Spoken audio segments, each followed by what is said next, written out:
Hey, today I want to talk about one of my favorite plants, an amazing medicinal herb. We're going to be yakking about yarrow.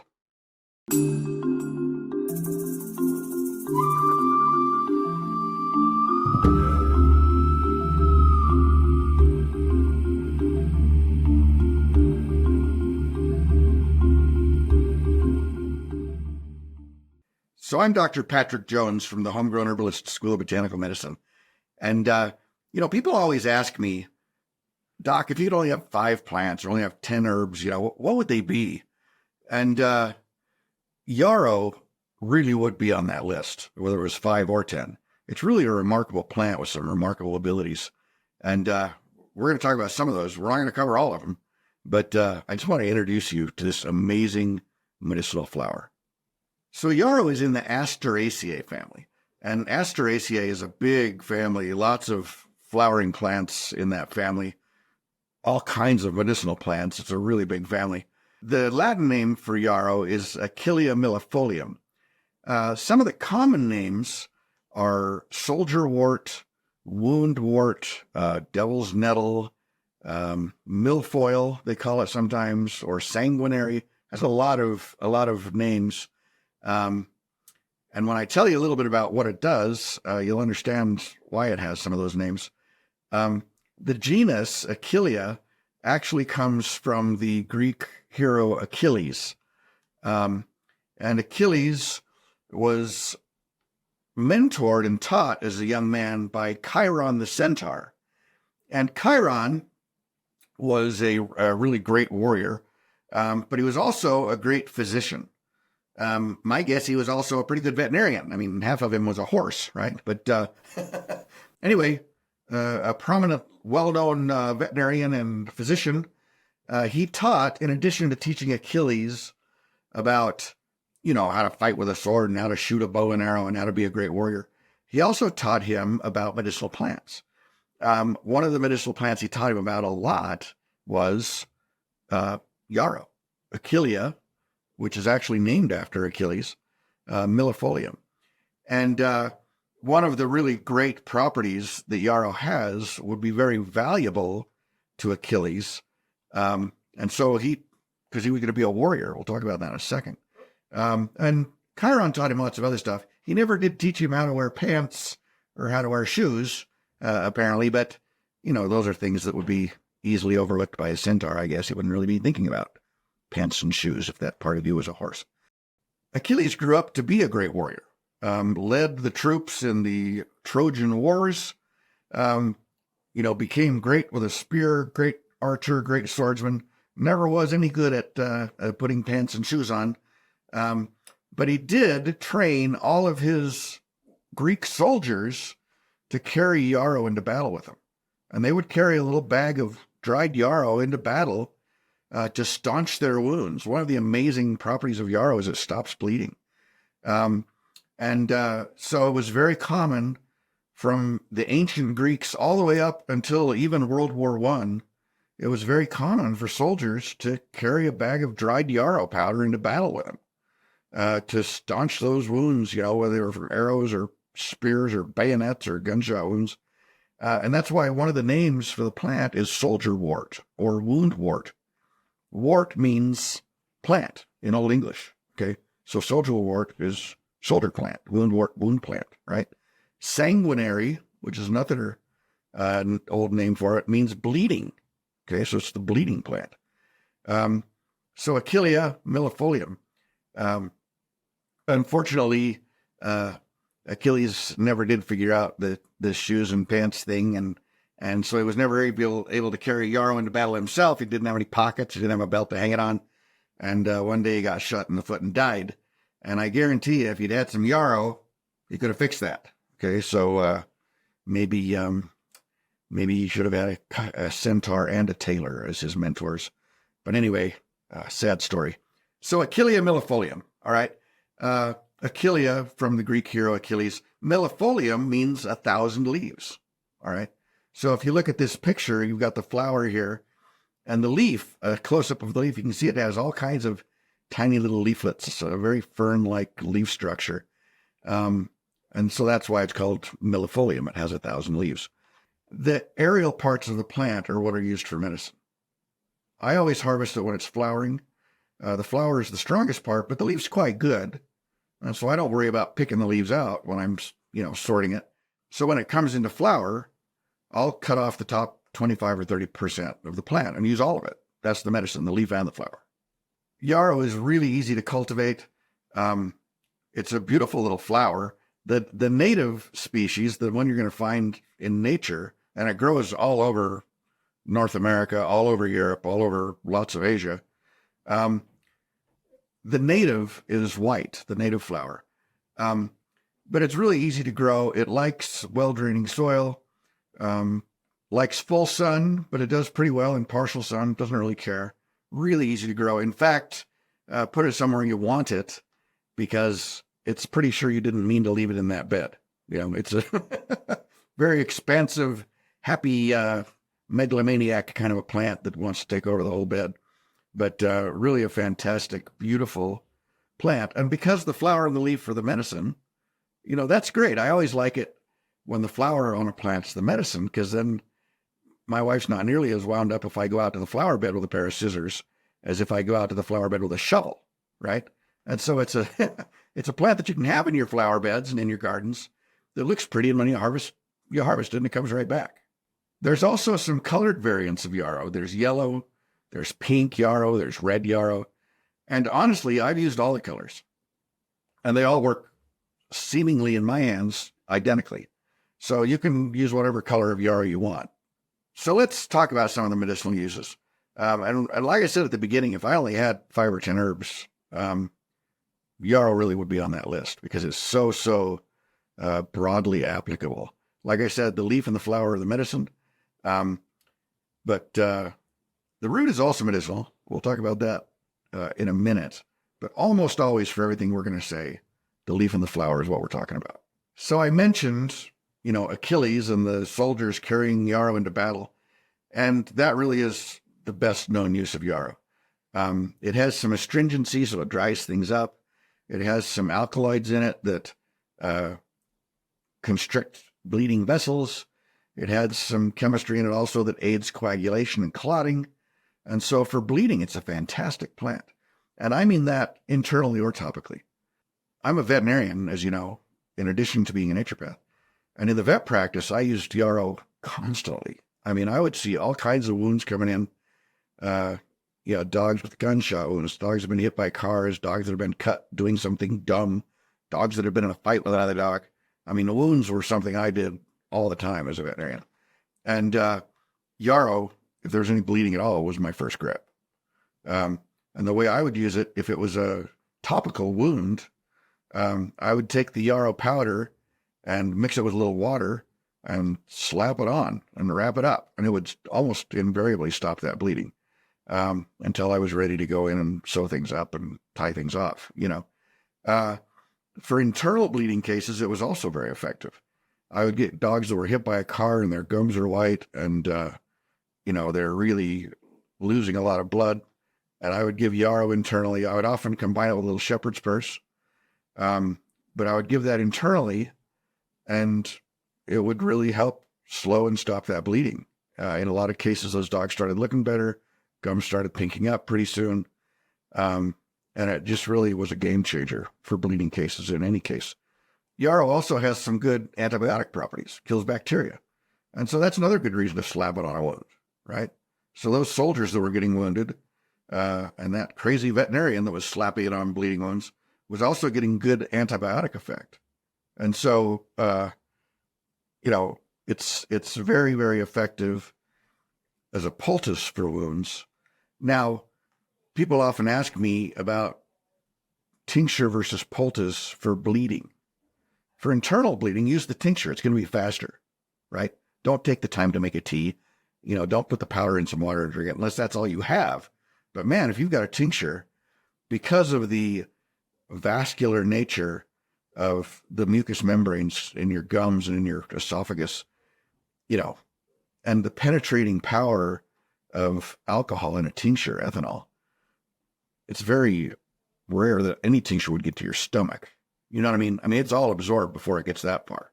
And so for rapid application, for internal bleeding, Yarrow's tincture is what I would always grab. I don't use Yarrow tincture on open wounds for bleeding or for an antibiotic. And why is that? Well, because tinctures are liquids, and clotting factors involve little guys sticking to each other and forming clots, fibrin and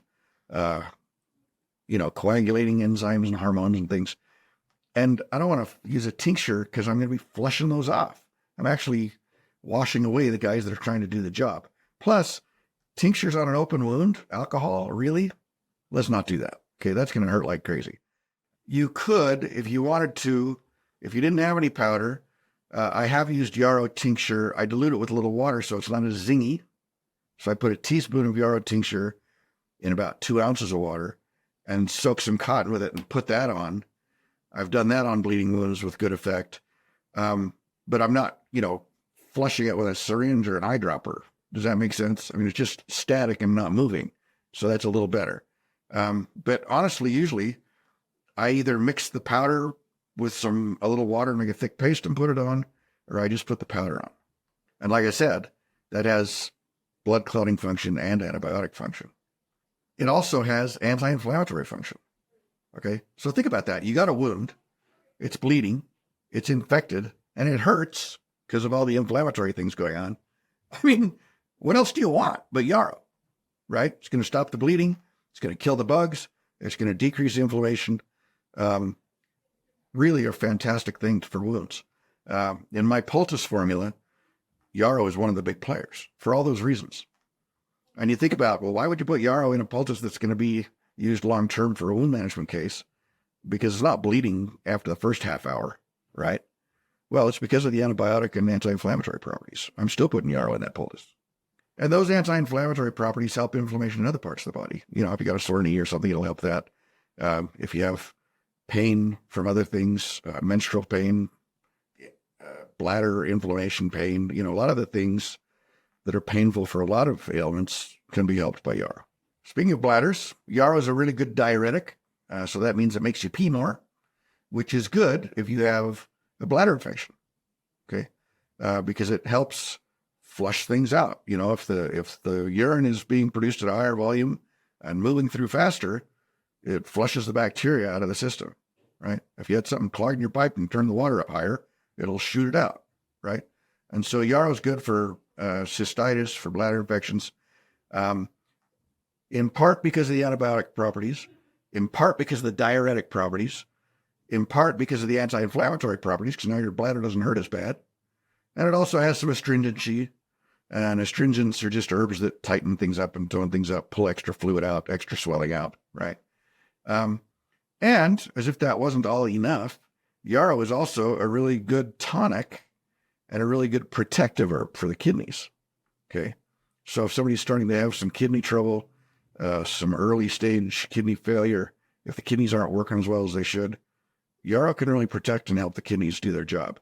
Really help what you got work better. Yarrow is also good for bee stings topically. Just grind up the flowers, or you can use the tincture also topically for bee stings. Again, that's probably because of the anti-inflammatory properties, right? It's just decreasing that inflammation, make things not hurt so bad. Now, let's take a little sidetrack and talk about dental pain. So this is where you're going to use the root, okay?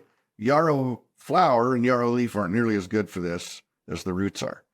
And so yarrow root is what herbalists call an anodyne, okay? And an anodyne is something that when it's applied to a mucous membrane like your gums, stops pain, okay? And yarrow's phenomenal. In fact, yarrow was used by dentists extensively for dental pain. If somebody's got a sore tooth, you put it on. Or if you pull somebody's tooth out, you put it on. And it was the root that they were using. And so, just grinding up some of the fresh root or using the tincture or putting the powder on your sore tooth, that'll help with dental pain. Dentists also use cloves. That was another great anodyne for dental pain, clove oil. Clove tincture works great. But yarrow's just as good or better. I really like yarrow for dental pain. And again, it's got some antibiotic properties. It's got some anti-inflammatory properties. It's doing some of the other things that the flower and leaf are doing too. But for the pain aspect, the root's the best. Yarrow is also good for menstrual cramps. It has some antispasmodic effects, so it reduces muscle spasms, muscle cramping. That's good. It's got some astringency that dry things up and decrease inflammation and edema. It has some anti-inflammatory properties, right? It's a diuretic. And so a lot of those functions can help with decreasing the pain of menstrual cramps. It's also good for anything else to do with the reproductive tract of a female. You know, if they have a uterine infection, if they have uterine inflammation for other reasons, yarrow can really be helpful. Again, for all the same reasons. It's anti-inflammatory. It's got some antioxidants. It's got some antibiotics. It's just a really great plant. Do not use it if you're pregnant. And don't use it if you're nursing. Okay. Some of yarrow's effects on the uterus have to do with hormonal regulation. And you don't want to monkey with the hormones if somebody's living in there, right?